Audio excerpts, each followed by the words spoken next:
जो भी कुछ होना है वो अभी के अभी होना चाहिए, ये विश्वास लेकर बैठना। क्योंकि इस दरबार में जिसको भी मिलता है वो तत्काल मिलता है, बस जिसे नहीं मिल रहा है उसका स्वयं का मानस पवित्र नहीं है, और या तो उसमें स्वयं में कहीं कुछ कमी है। बर्तन और पात्रता अगर ठीक ना हो, गौर से सुनना, यदि बर्तन साफ ना हो, यदि बर्तन अच्छा ना हो, बर्तन अगर टूटा हुआ हो तो कहते हैं सामग्री गिर ही जाती है। एक श्लोक है वेद का, कहते हैं अपात्र दीयते दानम तद्दानम दान संभृतम। अपात्र को दान भी नहीं देना चाहिए।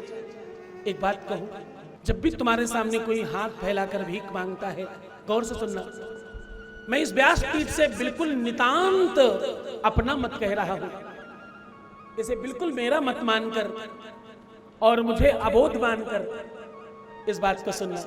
जो मैं कहने जा रहा हूं, जो मैं तुम्हें कहने जा रहा हूं, इसे पूरा अबोध मानना और इस प्रकार से सुनना जैसे तुम्हारा अपना कोई तुम्हें बात बता रहा है।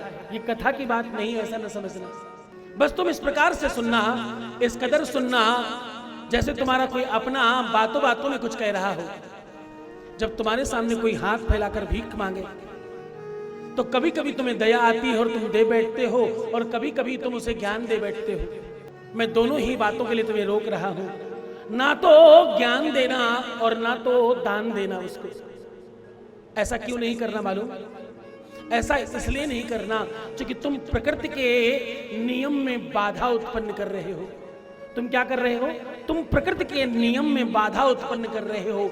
अरे वो लक्ष्मीपति, वो परमपिता परमात्मा महादेव, जिसके आशीष से लोग कुबेर बन जाते हैं, आप कथा में सुनेंगे।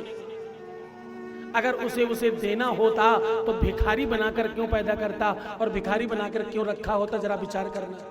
तुम्हारे कुछ चंद पैसे देने से क्या वो सच में अमीर हो जाएगा? एकदम ऐसा नहीं होने वाला। मैं इसके टोटल विपक्ष में हूं, ऐसा नहीं करना चाहिए। ऐसा करने से बहुत सारे गुनाहों में बढ़ावा दिया जा रहा है और बहुत सारे गलत कामों में लोगों की लिप्तता बढ़ रही है। लोग जबरन बच्चों को उठाकर ले जाते हैं और उनसे गलत काम करवाते हैं, उन्हें भीख मांगने पर मजबूर करते हैं। मैं आपसे एकदम ये बहुत विपक्षता से, बहुत निष्पक्ष तरीके से कह रहा हूं। आनंद के साथ इस बात को सुनना और वैसे ही समझना। प्रयत्न करना कि अगली बार जब तुम्हें कोई मांगे, जब तुमसे कुछ कहे, तो प्रयास करना कि उसे न दें। प्रयास करना कि अपने आप को रोक पाए। प्रयास करना कि अगली बार जब भी कोई तुमसे कुछ मांग बैठे तो तुम प्रयत्न करना, तुम प्रयास करना कि उसे काम देने की बात कहना। उसे बोलना तुम कुछ काम करो, हम तुम्हारी मदद करेंगे। उससे कहना तुम नौकरी करो, हम तुम्हारी मदद करेंगे। उसे कहीं नौकरी दिलाने की बात कहना। मैं आपको सच बता रहा हूं, 100 में से 99 लोग आपको छोड़कर चले जाएंगे। वो बोलेंगे नहीं नहीं, मुझे नहीं चाहिए नौकरी। दान देते समय तुम प्रकृति में बाधा उत्पन्न कर रहे हो और उसको कह रहे हो जाओ तुम भिखारी ही रहना। क्या कह रहे हो? दान देके तुम कह रहे हो जाओ तुम भिखारी ही रहना, तुम्हारी ये प्रवृत्ति बन जाए, तुम्हारा ये नेचर बन जाए, तुम्हारा ये स्वभाव बन जाए और तुम ऐसे ही बने रहना। ऐसा नहीं करना चाहिए। तुम तो उन्हें आशीष दो और उन्हें आगे बढ़ाओ। उन्हें बोलो भीख नहीं मांगना, तो कुछ करके दिखाओ, मैं तुम्हें पैसे दूंगा। तुम मेरे घर आओ, मेरे घर में काम करो, बहुत सारे काम हैं, वो करो, मैं तुम्हें पैसे दूंगा। हाँ, ऐसा करके अगर आप उनकी मदद करोगे तो वो सच्ची मदद होगी, अन्यथा झूठी मदद होगी। तो सच्ची मदद क्या है? सच्ची मदद है उनको काम बताना। किसी भी प्रकार का ऐसा दान नहीं देना। दान किसको देना?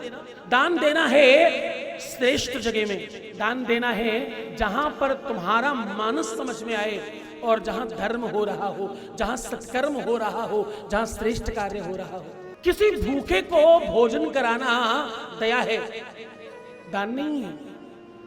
ये दया भी उसी की जगह करना जहां सच में किसी को आवश्यकता है। ऐसा करोगे तो तुम्हें लाभ होगा।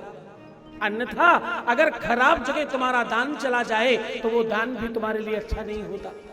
इसलिए शिव महापुराण कहती है अपात्र दीयते दानम। क्या? अपात्र दीयते दानम तद्दानम अपात्र को दान नहीं देना। कोई संत है, किसी ने अपना घर परिवार त्याग रखा है और तुम्हारे लिए भजन कर रहा है, तुम्हारे लिए नित्य रोज प्रयत्न कर रहा है, तुम्हारे लिए मंदिर बना रहा है, तुम्हारे लिए गुरुद्वारे बना रहा है और तुम्हारे लिए धर्मशाले बना रहा है।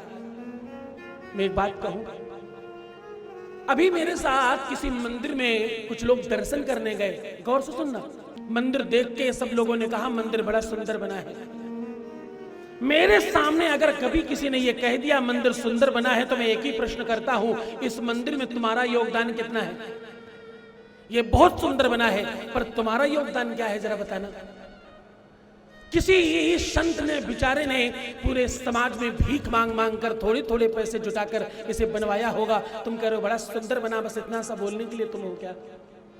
अगली बार जब कोई मंदिर सुंदर लगे तो उसकी व्यवस्था में जाना और अंदर जाके तुम्हारे पास 10-20-50 रुपए भी हो तो देकर आना, कहना इसकी व्यवस्थाएं बनाए रखो, बड़ा सुंदर लग रहा है। इसकी सुंदरता बनाए रखना और इसको अच्छा बनाए रखना।